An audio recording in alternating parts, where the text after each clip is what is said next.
నేను ఎట్టి పరిస్థితుల్లో ఓడిపోకూడదు, అది కూడా మీరా ముందు ఈ నా కొడుకును ఓడించాలి.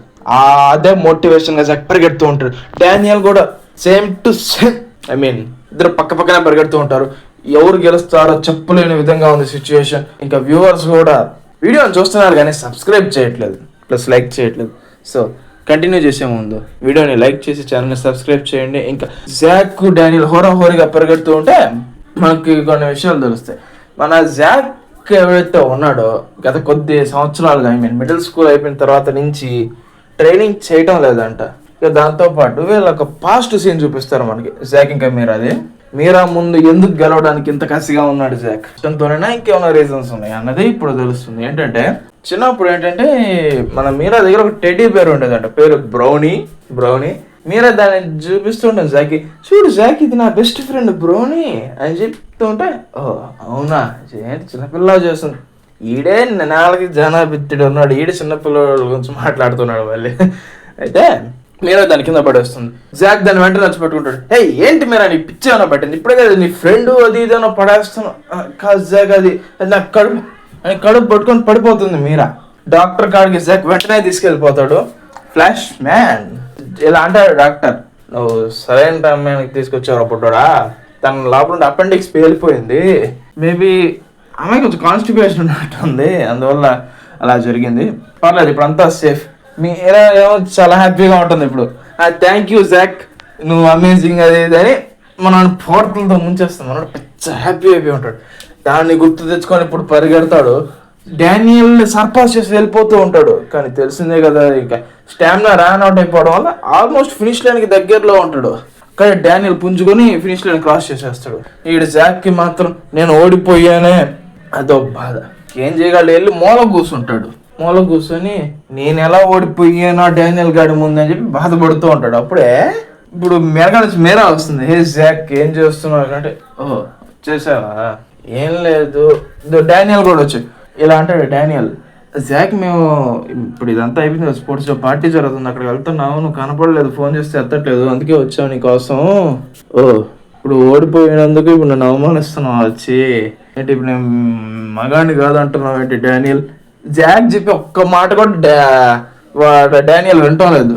అన్ని పెడచోని పెట్టి ఏం పర్లేదు నువ్వు రా, తొందరగా టైం లేదు మనకి. ఇక మీరా కూడా జాక్ చెప్పి వెనక్కిపోయాలిగా తన ఫోన్ కింద పడేస్తుంది.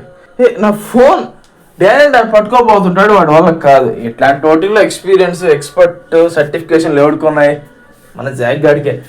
మీరా పిచ్చేమన్నా పట్టిందా, ఫోన్ పట్టేసుకుంటే ఇంకా చిన్నపిల్లలాగా. జాక్ నువ్వు దాన్ని మళ్ళీ కాపాడు, మళ్ళీ ఏంటి ఒకసారి ఆ ఫోన్కి చూడు, నా బ్రౌనీని మళ్ళీ కాపాడావు నువ్వు, ఇంకేముంది. జాక్కి ఫుల్ హుషారు వచ్చేస్తుంది, నువ్వే చేయగలవు అది ఇది మీరా పొగడేసానికి.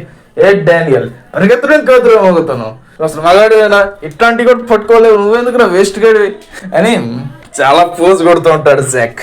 ఇక నెక్స్ట్ ఇది ఎక్స్ట్రా సీన్ ఇది యాడ్ చేశారు. ఏంటంటే పార్టీ జరుగుతుంది కదా, అక్కడ తను ఒక ఇది ఉంటుంది చూడండి, తెల్ల ఉల్లిపాయ గార్లిక్ తెల్లగడ్డ అంటాం, దాన్ని కింద పడేస్తుంటే దాన్ని కూడా పట్టుకొని మీరా దీన్ని పడేసుకున్నావు.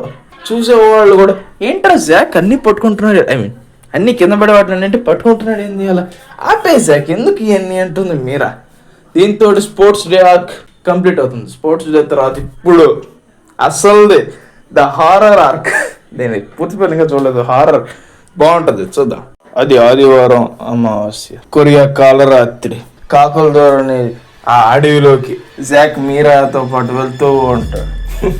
ఏదో సినిమా ఎంట్రీలో ఉంది కదా. యాక్చువల్గా జాక్ మీరాని తీసుకొని స్కూల్కి వెళ్తూ ఉంటాడు. ఏంటంటే మన మీరా స్కూల్లో తన ఫోన్ మర్చిపోయింది, అంటే దాన్ని తీసుకురావడానికి వెళ్తూ ఉంటాడు. జాక్ నీకు భయం వేయట్లేదా, ఇక దయ్యాలు ఉంటాయో, ఏం మాట్లాడుతున్నావు మీరా, నేనేంటి భయపడ్డావు ఏంటి, దయ్యాలు వస్తాడు కుమ్మేస్తా అనే రేంజ్ ఎలివేషన్ ఇచ్చుకుంటూ ఉంటాడు. కానీ లోపలికి మాత్రం బైబుల్, ఖురాన్, భగవద్గీత అన్ని గ్రంథాలు చదువుకుంటూ ఉంటాడు. ఏ దయ్యం రాకూడదు సామి, ఓ లార్డ్ బుద్ధ, అల్లా యేసు అంటూ ఉంటాడు. ఇలాగే మాట్లాడుకుంటూ జాక్ ఇంకా మీరా స్కూల్ గేట్ల దాకా వచ్చేస్తారు. అప్పుడే సడన్ గా అక్కడి నుంచి ఏదో ఒక ఆకారం లేస్తుంది. దాన్ని చూడంగానే మీరా భయపడిపోతుంది. జాక్ మాత్రం స్టిఫ్ గా నిలబడిపోయి ఉంటాడు. ఏందని చూస్తే మన ఆర్కిటెక్చర్ వాళ్ళు జేసు వాస్కో. జాక్ ఇంకొక అమ్మాయి ఏం చేస్తున్నారా మీరు ఇక్కడ అంటే, ఓ మీరా?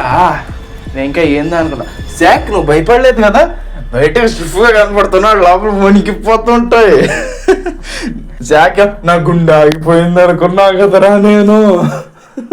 ఇలా చూస్తే వీళ్ళు చెప్తారు ఇలా ఫోన్ కోసం వచ్చాం. మీరెందుకు వచ్చారా అని జాక్ అడిగితే మేము ఆ పిల్లాడి అమ్మని కొనుక్కోవడానికి వచ్చాం అని వాస్కో చెప్తాడు. పిల్లాడు అమ్మ ఏం మాట్లాడుతున్నారా? ఏంటి జాక్ నీకు తెలీదా అంటుంది మీరా.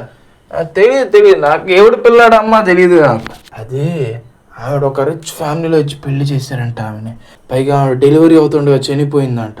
అప్పటి నుంచి మన స్కూల్లోనే వర్షం పడిన ప్రతి రాత్రి హాల్లో తిరుగుతూ ఉంటుందని ప్రజలు కథలుగా చెప్పుకుంటూ ఉంటారు. పైగా ఆ వర్షం కురిసిన రాత్రి ఎవరైనా ఆవిడకి ఎదురు వస్తే ఆవిడ వాళ్ళని చంపేస్తుందట. తప్పించుకోవడానికి ఉండే ఒకే ఒక దారి, మీరు పారిపోతూ చిన్నపిల్లాళ్ళ ఏడవాలి, లేదా ఒక బొమ్మను ఆవిడకి బహుమానంగా సమర్పించాలి. ఆ బొమ్మ ఆవిడ తీసుకొని మీకు ఒక కోరిక తీరుస్తుంది అని వాస్కో చెప్తాడు. ఏం మాట్లాడుతున్నారా? బొమ్మ ఏంటి, కోరిక ఏంటి? సరే వాస్కో నీకేం కోరిక వచ్చావు నువ్వు అని అడుగుతారు వాళ్ళు. నా కోరిక జనాలు నన్ను ఫూల్ అనగా ఎర్రోడ్ అని పిలవకూడదని. అరే నువ్వు చేసేదే ఫూలిష్ పని, ఎర్రోడ్గా ఏమంటారా నిన్ను అంటాడు జాక్. పైగా వాస్కో మీద అవుతాడు.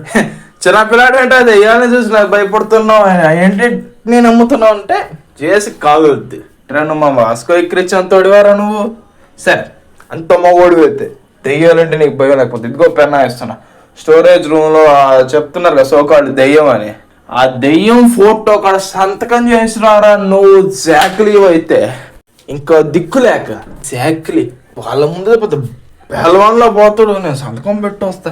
ఆడికి వెళ్ళాక మాత్రం పిల్లిలాగా వెన్నపోస వంగిపోద్ది. వణుకుతూ అడుగులో అడుగేసుకుంటూ పోతూ ఉంటాడు నిదానంగా వెళ్తే ఆ ఉరుములో మెరుపుల సౌండ్కి మనోడికి వణికిపోతూ ఉంటుంది.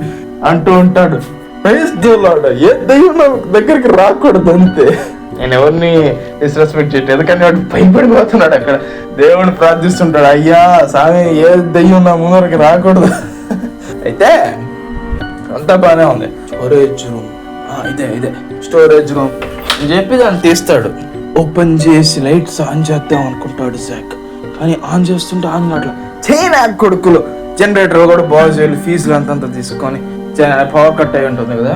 ఇంకా దిక్కు లేక ఏది ఆ ఫోటో ఏది ఎవడన్నా చూస్తే అది ఒక గోడ మీద ఉంటుంది, ఇదే ఫోటో అని చెప్పి సంతకం పెట్టబోతాను. సడన్ గా ఒక మెరుపులో మెరుస్తుంది. ఆ దెయ్యాన్ని గుర్రని చూస్తూ ఉంటుంది. జాక్ కింద పడిపోతాడు కదా, బద్దలైపోయి ఉంటుంది. అమ్మమ్మ ఇంకా ప్యానిక్ లో పిచ్చి గీతలకి జాక్ అని రాసేసి అక్కడి నుంచి చిన్న పిల్లలు ఏడుస్తూ పారిపోతుంటాడు జాక్. ఇంకా తమ క్లాస్ రూమ్ దగ్గరకు వచ్చేసి నేను సంతకం పెట్టేసాను రా, కాండీలు చెక్ చేసుకోండి. లోపలికి మాత్రం నేనైతే ఇక జన్మల రూమ్ జోలికి పోను. పైగా మన జేస్ ఎలాంటి పెన్ ఇచ్చి పంపించాడో తెలుసా? రెడ్ ఇంక్ అంటే కొరియన్లో బ్యాడ్ లక్ అని మీనింగ్ అంట. మొత్తంగా కొంప ముంచేద్దామని అనుకున్నాడు జేస్. ఇట్లా నువ్వు సంతకం పెట్టి వచ్చావా? జేస్ కొంచెం స్టన్ అయి ఉంటాడు. మీరా ఫోన్ కూడా దొరికింది, కానీ వాస్కో మాత్రం మూల కూర్చొని వణికిపోతూ ఉంటాడు. అయ్యా సారీ ఏ దెయ్యం రాకూడదు నా కాడికి వచ్చి నీకు ఏదో 101 టెంకాయలు కొడతా, నాకేం కాకూడదు అంటే భయపడిపోతూ ఉంటాడు. ఓకే, దీంతో ఇంత నైట్ షిఫ్ట్ అక్కడ ఆగిపోద్ది కదా. నెక్స్ట్ డే మార్నింగ్ వస్తాం. వీళ్ళందరూ ఆ సైన్ చెక్ చేయడానికి వెళ్తూ ఉంటారు. స్టోరేజ్ తలుపు తీసి చూస్తారు. ఆ ఫోటో అలాగే ఉంటుంది, కరెక్ట్గా ఉంటుంది, ఏం ప్రాబ్లం ఉండదు. ప్లస్ దాని మీద ఎటువంటి సంతకం ఉండదు. గుర్తు పెట్టుకొని ఎటువంటి సంతకం లేదాడా. జాక్లీకి అర్థం కాదు, సంతకం లేకపోవడం ఏంటి, నేను సంతకం పెట్టాను కదా అంటుంటే మీరే సడన్గా వస్తుంది. జాక్ ఇద్దో నీ సంతకం చూస్తే అద్దం మీద ఉంటుంది. దాన్ని చూడంగానే జాక్ ఒకటి వెళ్తుంది. రాత్రి నేను చూసిన ఫోటో కాదు అయితే దెయ్యం ప్యాంట్లో పోసేస్తుంది నిజంగానే జాక్. నాయన అంటే పడిపోతాడు అక్కడ బేహోష్. జాక్లీ అక్కడ కళ్ళు తీరి పడిపోతాడు. లేచాక అంటూ ఉంటాడు, ఆ దెయ్యాన్ని చూసిన దానికి కూడా నాకు భయం ఎట్లేదురా, పోయి మీరా ముందు పోసుకొని పడిపోయానంటరా భయపడి నేను అని కొంచెం ఫీల్ అవుతూ ఉంటాడు. అయితే ఈ ఆడ దెయ్యం వీళ్ళు భయపెట్టింది బాగానే ఉంది. నెక్స్ట్ సీన్లో దీని ఆరా మొత్తం మైనస్ చేసేస్తాడు రైటర్.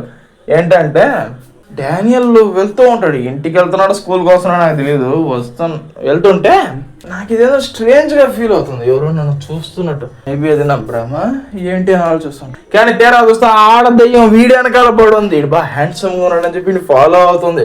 ఆఖరి దెయ్యాలు కూడా వదలటం లేదు, ఎంటర్ అయ్యింది. ఏం చేస్తానండి. దీంతో హారర్ ఆర్క్ సమాప్తి. ఇది ఒక చాప్టర్ ఉండేది. దీని తర్వాత పీటీజే ఎంటర్టైన్మెంట్ ఆర్క్, దాన్ని మనం నెక్స్ట్ వీడియోలో చూద్దాం. ఎందుకంటే కొంచెం అసైన్మెంట్లో రాసే పని ఉంది. సో అందుకని ఈ ఒక్క వీడియోకి 2 చాప్టర్స్ చేస్తున్నాను. నెక్స్ట్ వీడియో నుంచి మళ్ళీ అప్పటికి 4 చాప్టర్స్ ఉంటాయి. అండ్ ఇక్కడ దాకా చూసినందుకు thank you for watching guys. వీడియోని లైక్ చేసి ఛానల్ని సబ్స్క్రైబ్ చేయడం మర్చిపోవద్దు. Thank you.